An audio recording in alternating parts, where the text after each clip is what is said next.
the real deal going on. What is up, NorCal Army? We got the Ryft on the table today. And if you remember from previously, we got the real deal going for our servo saver, and it's been working great. So I thought I'd address the back end of this thing. I got a Amazon special generic sway bar kit for the Wraith that I modified to put on the Ryft, because you basically can't run it without one, right? So today we got the real deal for the back. Look at those bad boys, huh? So you can follow along as we install those massive chunks of aluminum and take it for a rip and see what happens. I'm expecting big things. So as with all good upgrade parts, there's no direction. So I'm taking it that the orange aluminum spacers are going to go in the cradles here,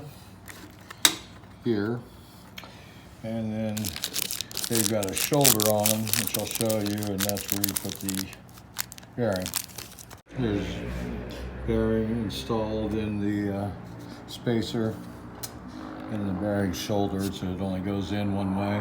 Okay, so spacers are in with the best shoulder bearing pointing out. I'll put the caps on. So here it is installed, the spacer installed with some new stainless steel 2.5 millimeter hexes, 12 millimeter long. All right, so both of them are installed now.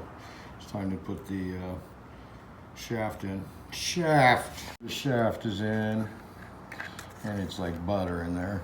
If you'll notice, there's notch spots on the ends of the shafts where you're gonna lock them onto the cantilevers.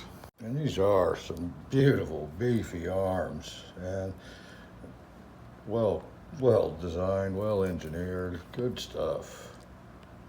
Installation is real easy. You got set screw, first set screw that goes, grub screw goes and sets into the shaft, and the second one right here, it does the clamping. There you go. Now throw the other side on.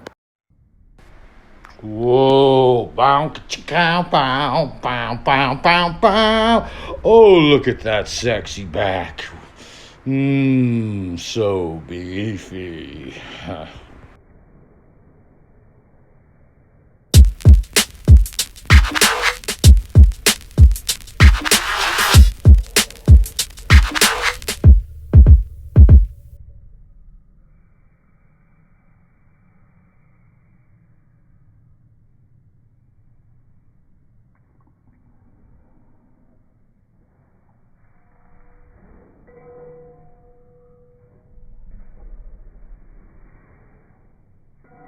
So here's my newly installed sway bar, and also check out my